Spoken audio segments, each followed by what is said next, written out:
Hey y'all, welcome back to this week's episode of AMA Friday with Amy Miller, recruiting in yoga pants. So we're going to try to discuss automation in recruiting. I have lost track of how many times I've hit record and tried to get through this, but y'all, it's so nonsensical. I don't even know if we're going to get through it, but we're going to do our best. Okay, I think there's a lot of misconceptions around this idea of automation and AI and how it's used and at what point.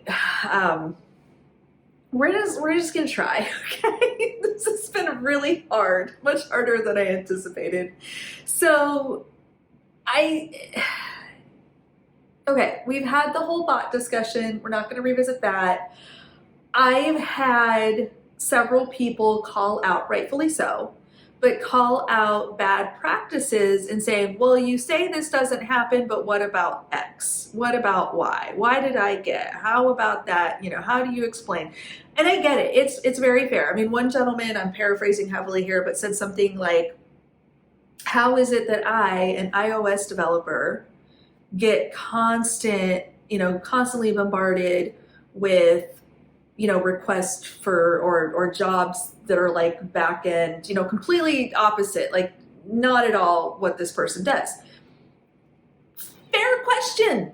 I'm with you, my dude. I promise you, I get it, because guess what I got this week? I got a text message from somebody at a staffing firm in a town I no longer live in who is very excited to talk to me about this role they're hiring for as a delivery driver, where I could make between $18 and $22 an hour. Y'all, no, I don't know why they have my number. I don't know what prompted this person to think that this was a good idea. I don't know. So are there spammerific, ridiculous recruiters who are using technology badly? Oh my God, yes. Literally no one is saying that doesn't happen, okay? I promise you, you will get no argument from me on that. There are people who have been given access to technology that they clearly do not know how to use. I understand this, and I believe that this is a thing that really happens.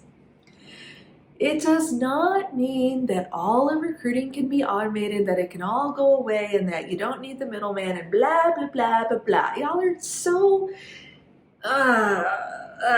okay. Doesn't happen. Maybe someday, probably long after I die, okay?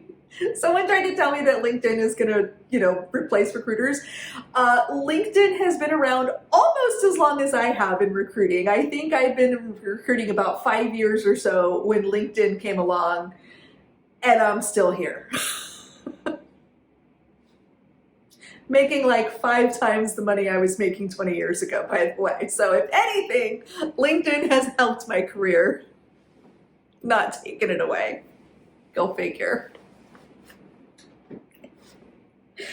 Okay, so let's talk automation. Oh Lord, okay.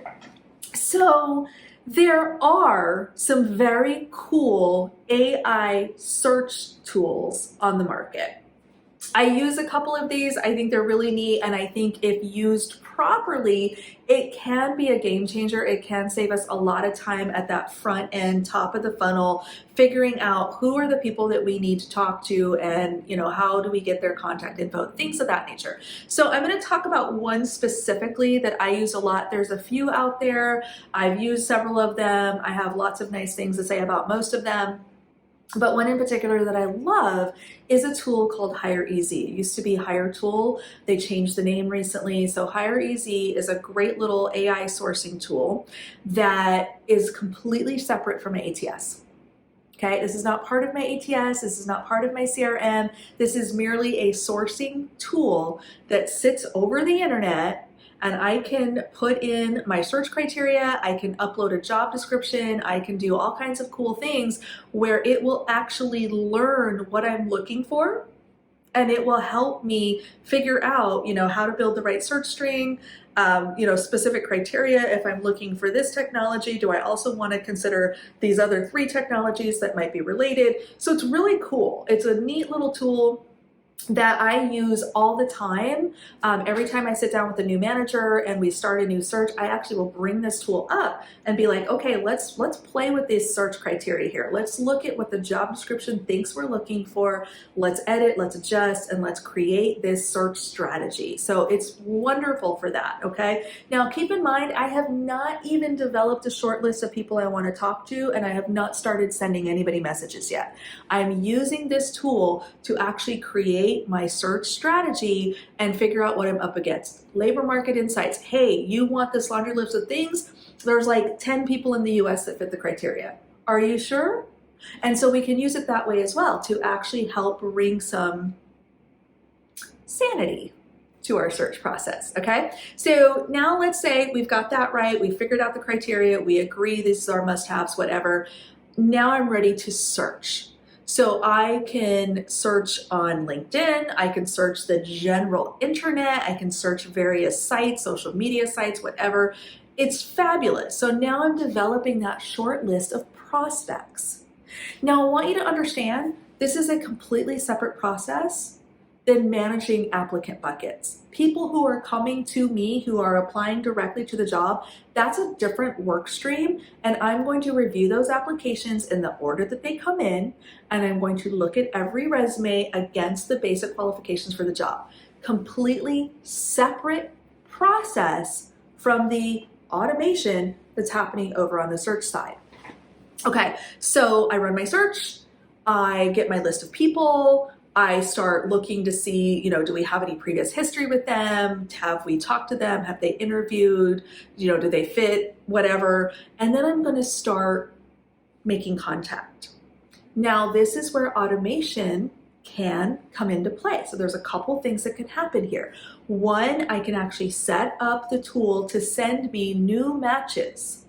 As it learns more about what I like and I'm going in and hitting, yes, good fit, no bad fit, whatever, it's going to get smarter about what it thinks I'm looking for and send me updated matches. Wonderful. I still have to now sanity check those and look through the profiles, get on the phone with the person, whatever, to confirm a match, but it is going to start learning what it thinks I like and sending me more people.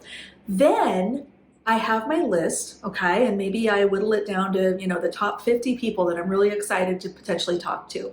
I'm now going to plug those into a different tool, CRM, ATS, whatever. You can check out the, Where's My Data video where I break down the different systems that recruiters use. So you can go check that out. But let's say I have a CRM, which is my customer relationship management tool or whatever they call it, client relationship, whatever, CRM. I'm now going to put those people into a prospect list, and I'm going to maybe set up an email campaign. Maybe I have a really cool, intro template kind of thing, and I can personalize it to fit the person and their, specific background or whatever, and I can send out these automated emails. Hey, I think your profile looks great for this job. Hey, have you heard of us? Let me tell you more about us. Hey, I'd really like to connect with you. Whatever. I mean, it's going to be different for every recruiter. I have my own personal style and things that I've kind of developed over the years that work really well, but different recruiters may have a different way of doing that. That is an example of automation. If you don't respond to my email, you're going to automatically get a second one, right? So I'm setting up this campaign or this criteria. This is no different than any other marketing drip campaign, okay? So hopefully you respond, you like the job that I shared with you, you're open to making a change, you'll consider moving to my area, whatever the criteria is. Now you're an applicant. That's literally the first step, y'all.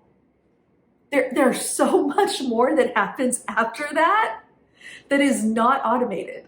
Okay, now you're like, yeah, that's actually not a terrible job. I would consider that. Good timing, whatever. Let's talk. So now I get you in process. Now I'm getting on the phone with you. I'm learning more about you. We're talking about potential next steps. You're going through the interview process. If we're really lucky, we're automating scheduling. Oh, I love an automated scheduler. It's brilliant when it works. Sometimes it doesn't work. We still have full-time schedulers because automation fails. Did you know that? Now you do. So you're interviewing. I'm going through that process with you. I'm having those one-on-one prep calls with you, helping you get ready, talking about the pros and cons of making this change, making sure that we're good on compensation and talking through, potential comp and expectations and things like that all through the process. You get through the interview. We're now ready to make an offer. I'm personally delivering your offer and coaching you through negotiations and negotiating with the team. Like, which of those things do you want me to not do? Right? I mean, which of those things, which of those one-on-one conversations, which of those personal inputs that I'm both receiving from you as well as sharing with you, do you want to leave to what? A chatbot? Make it make sense. Okay? So I'm sharing all this with you not because I'm trying to convince you that automation doesn't exist or that automation is inherently evil or that AI can or cannot take over recruiting.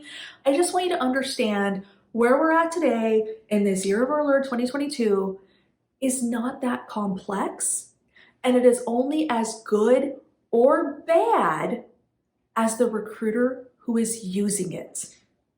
I can write a drip campaign that you would think I sat down and agonized over for a month to say exactly all the right things to get your attention, and you would think you're the only person that received it.